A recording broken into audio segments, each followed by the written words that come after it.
What up, y'all? You're listening to Sports Talk with Tropp, and I'm your host, Katie Tropp. Well, it kind of feels like lately every week I've been talking about how LeBron or Steph are doing something that we haven't seen before in the NBA. And this week we're going to be talking about Steph. But we'll get there when we get there because that happened last night. So let's talk about the rest of the week of the NBA. We have a team that actually has clinched another playoff spot. And it kind of looks like the top seeds in the West and the East are pretty much set. I mean, we do still have a month left of the NBA and the regular season, but I don't know who's beating the Thunder or the Cavaliers in either conference right now. So let's start off with Monday. We had the Denver Nuggets beat the Oklahoma City Thunder 140-127, basically avenging their loss from the day before when Jokic was pretty much missing from the entire game. Well, this game he was not missing. He more than made up for the previous game. He dropped 35 points, 18 rebounds, and 8 assists, so he just missed the triple-double mark. And then Jamal Murray, he added in another 34 points, and that's really what the Nuggets need. They need Jokic to do his thing, but they also need a Murray or a Gordon or a Brown stepping up in this secondary or even third role because, the playoffs are right around the corner. But the thing about the Nuggets is they do have a lot of depth, and they do have the championship pedigree as well. So it kind of looks like they're gearing up for another championship run. I mean, we do still have a month left of the regular season, so many things could take shape and move around. But this was a big win for them over the Oklahoma City Thunder. Then we had another crazy back-and-forth game between the Memphis Grizzlies and the Phoenix Suns. The Grizzlies just got the win 120-118. It was a back-and-forth affair between Ja Morant and Kevin Durant. Ja ended up with 29 points and 12 assists, and Kevin Durant ended up dropping 35 points, and it was back and forth, multiple lead changes, and it just came down to the very end, and the Memphis Grizzlies were able to do what they've been doing all season long, coming through in the clutch, and then the Phoenix Suns did what they do as well, where they score a bunch of points. Durant has a really good game, and they still fall short. That's just basically how the whole season has gone for the Phoenix Suns up to this point. Then on Tuesday, we had the Cleveland Cavaliers with no Donovan Mitchell beat the Brooklyn Nets 109-104, get their 15th win in a row, and it was the Darius Garland show. He dropped 30 points, and he made sure everybody knew, you know what, we don't have any Donovan Mitchell. There are no problems with that. I'm still here, and I'm ready to drop these 30 points and show the world that the Cleveland Cavaliers are for real. Then on Wednesday, we had another crazy game between two really solid teams, between the Oklahoma City Thunder and the Boston Celtics.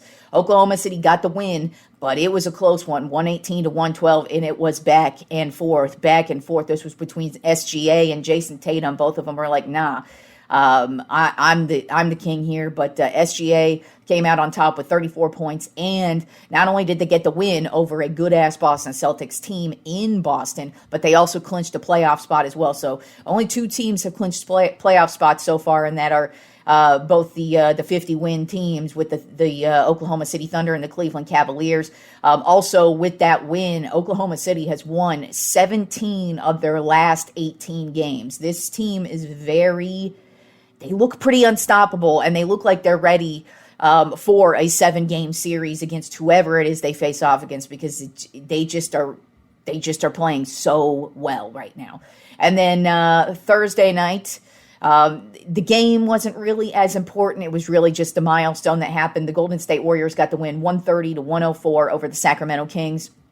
And yes, that is a big win for Golden State, simply because they actually have been playing very well since the Jimmy Butler trade. By no means do I think they're a championship-level team, but still, they're making a run, at least right now, and they look like, I mean, that's a team you don't really want to go up against, especially if you're a young, inexperienced team. You could fall short to a Warriors team, or hell, even a team like the Denver Nuggets. They might not fare well against a Warriors team because the Warriors have experience and they know how to win. So you really don't want to face off against this Warriors team right out the gate. And especially just with the way they're winning, and Jimmy Butler is providing them some nice points in the paint as well. But the milestone that happened in this game was with Steph Curry. He is the first player in the history of the league to hit 4,000 three-pointers. I mean, it's safe to say that Steph Curry is the three-point king. I think we all knew that. I mean, if you didn't know that, where the hell have you been? That's pretty much what he does. He has revolutionized the game to where the three-point shot is basically what the slam dunk used to be back in the day. But kudos to him, and it just kind of feels like I said, he and LeBron, they are doing things that nobody has seen in the history of the league, and it's really cool to actually see it in real time happening with both of those players. And this week it is Steph Curry's turn to prove to the world that he is a legend and one of the greatest to do it ever in the history of the league. And since we have a month left of basketball every Friday, I'm going to start recapping the playoffs and discussing where we are at in each conference. And so right now in the Western Conference, as I said, the only team to clinch a playoff spot is the Oklahoma City Thunder. They would be the number 1 overall seed right now. The number 2 overall seed would be the Memphis Grizzlies. Number 3, the Denver Nuggets. Number 4, the Los Angeles Lakers. Number 5, the Houston Rockets. And then number 6, the Golden State Warriors. And then in the play-in tournament right now would be the number 7 seed would be the Timberwolves. The number 8 seed would be the Los Angeles Clippers. The number 9 seed would be the Sacramento Kings. And the number 10 seed would be the Dallas Mavericks. So as you could see, like I mentioned, the Phoenix Suns, they're a team that can barely hang on in every game, like they're in the game. But when it comes down to it, they keep missing the wins. And that's where it's showing where they're not even in the play-in aspect of things here. But anything could change. I mean, there's still a whole month left of the regular season, but it kind of feels like this is where we're at. And then in the Eastern Conference, the only team to clinch a playoff spot, the Cleveland Cavaliers. They would be the number 1 overall seed. Number 2 would be the Boston Celtics. Number 3, the New York Knicks. Number 4, the Milwaukee Bucks. Number 5, the Indiana Pacers. And number 6, the Detroit Pistons. And in the play-in side of things, number 7 seed would be the Atlanta Hawks. Number 8 would be Orlando Magic. Number 9, the Miami Heat. And number 10, the Chicago Bulls. So that's how the playoffs are looking right now. But, things can change. Like I said, we still have a month left of basketball. And that's definitely, I could see some things shaking up just a bit, but I kind of feel like both number 1 seeds are on lock with Oklahoma City and the Cleveland Cavaliers. And if you're a betting man at all in these NBA finals, those are 2 teams you're going to want to look at as pretty much solid locks to the championship. Obviously, there's a lot to go into it, but I mean, both of those teams have had huge winning streaks throughout the season. They've been extremely consistent. They play great on both sides of the ball. They have young talent. They've got a lot of depth, and they've got veteran presence as well. So should be interesting to see how things shake up, but we still have a month left of the regular season.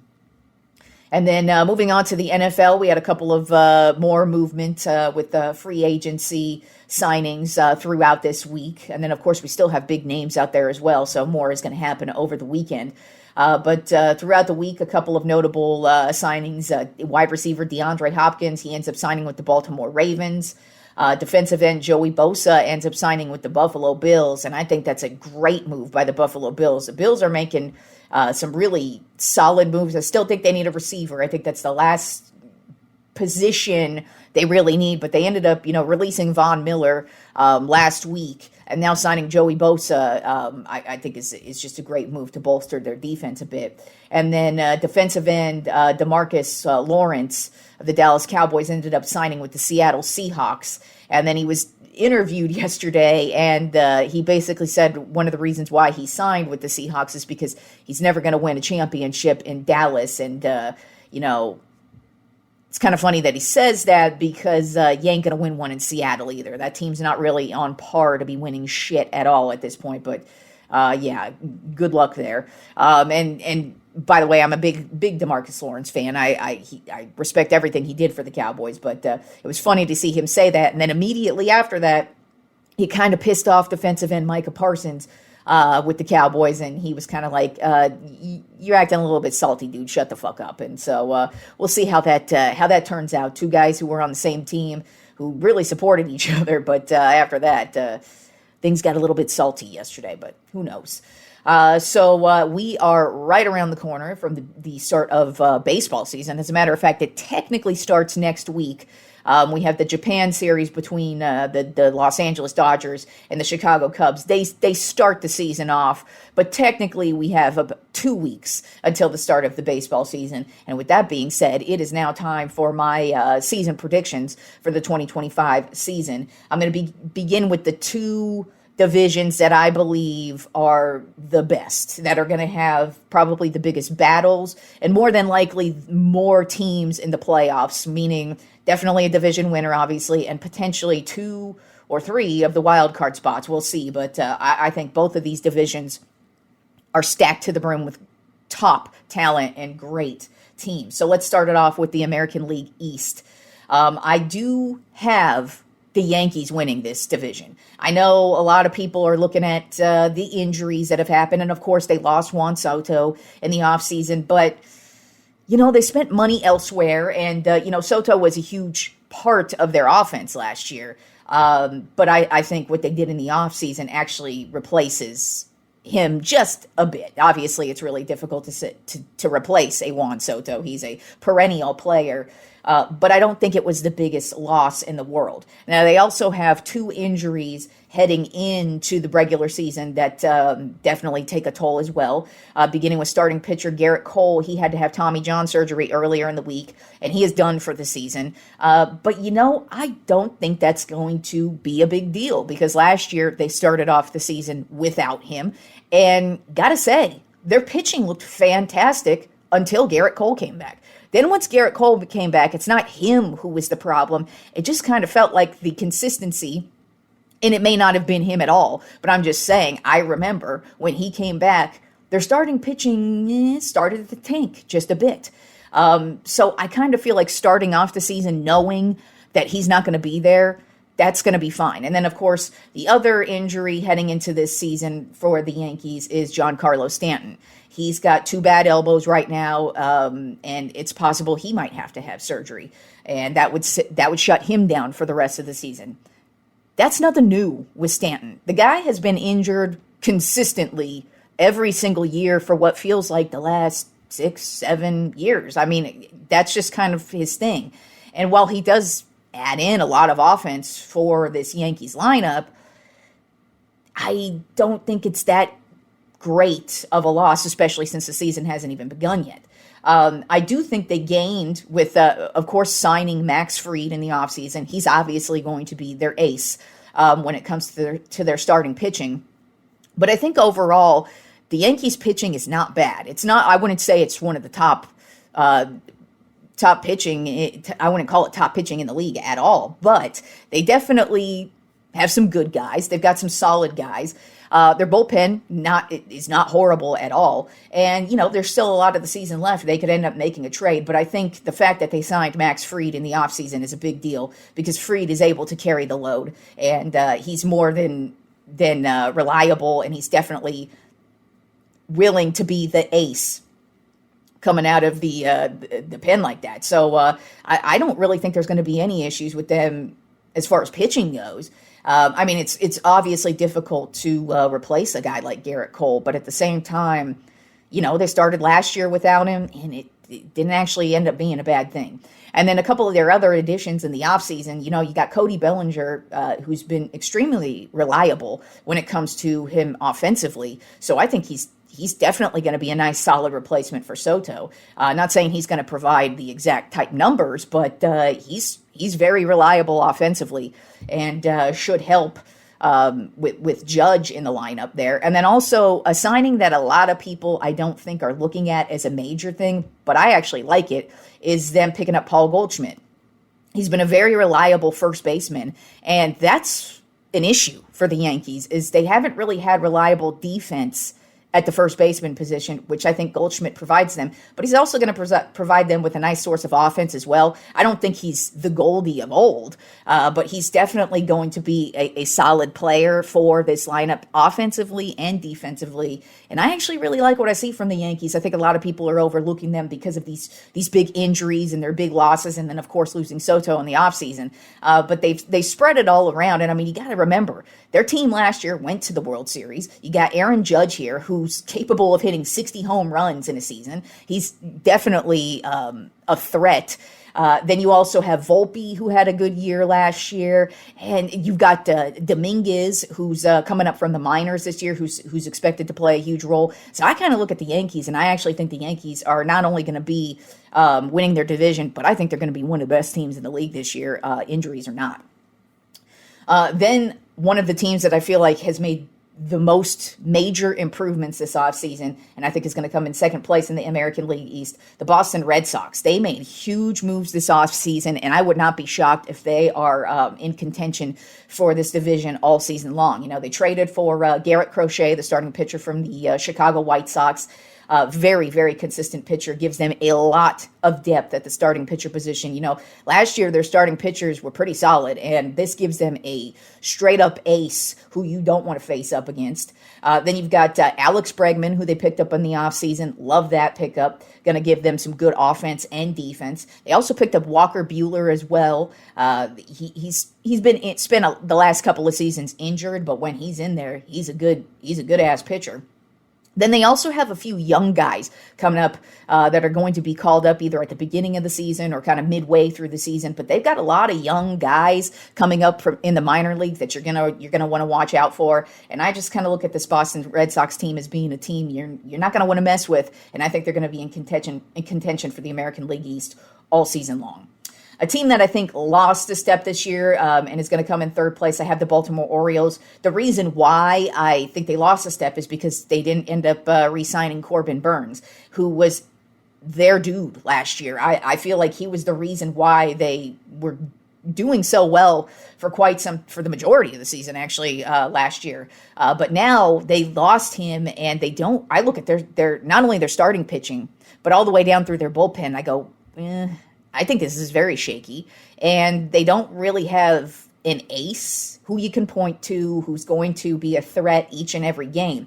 Now, offensively, there's going to be no issues for this Orioles team. I mean, they have one of the youngest, stout offensive lineup here as far as batting order goes. I mean, you got Henderson, Rutschman, Holiday. They've got some good-ass players in this batting order, so I expect them to score a lot of runs. It's just I think they're going to be giving up a lot of runs as well when it comes to their pitching.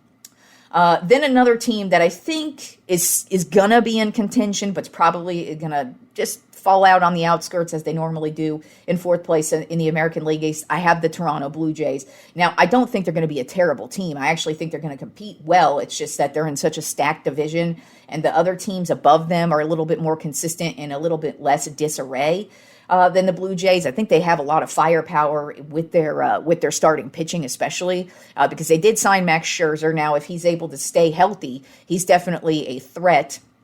And then you also have Gausman, who's been just great since they signed him.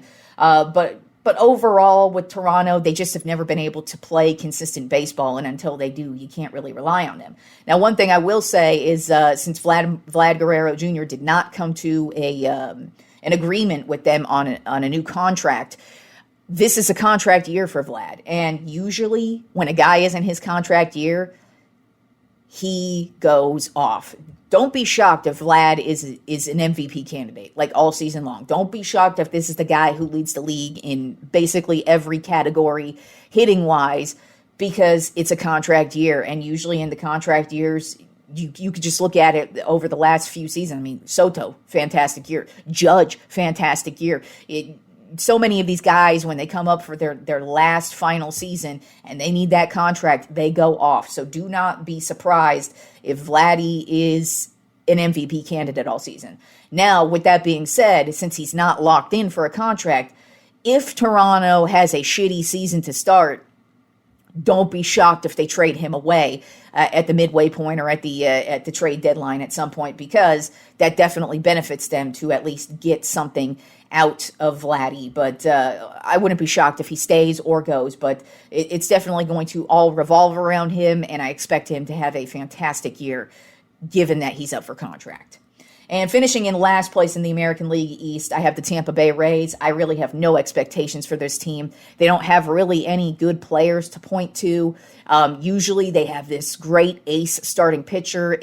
You don't really have that this year. Maybe they do, but right now, just judging from looking at what I've seen in the offseason so far in spring training, they don't really have a lot going on. They're going to be playing in a minor league stadium this year because a hurricane demolished their stadium a few months ago. And it was also announced that they had plans to begin a new stadium in St. Petersburg, but now they've scrapped that because they're going to have to basically fix up a lot with their stadium in Tampa. So they're going to be playing in a much smaller stadium this year, but that's not really a big deal because, the Florida teams, if you're familiar with the Florida baseball teams, you will notice that most of their crowds are pretty empty because that's just kind of how it is with the baseball teams there for some reason. But Tampa, I don't really have any expectations for them at all, especially because they are in a stacked division with some really good teams. And then turning to the National League East division, I feel the same way about this one as I do the American League East. I think all 3 of the 5 teams are really good, and they all have a chance at winning this division. It's just I think one team is more consistent than the others, and that I believe is the Philadelphia Phillies. I think they're going to win this division. They've been that team that's been hovering. They've gone to the World Series, lost. Then they keep making the playoffs, they keep making their runs, but they just fall short every year. And I kind of feel like this is going to change. This is the year where it changes. I mean, they've still got depth at the starting pitcher position with Wheeler and Nola. They still have Harper. They still have Turner. They have Schwarber, Baum. So they're not going to have any issues scoring runs. They're not going to have any issues really with their starting pitching. Their bullpen, I'd say, is probably the biggest question.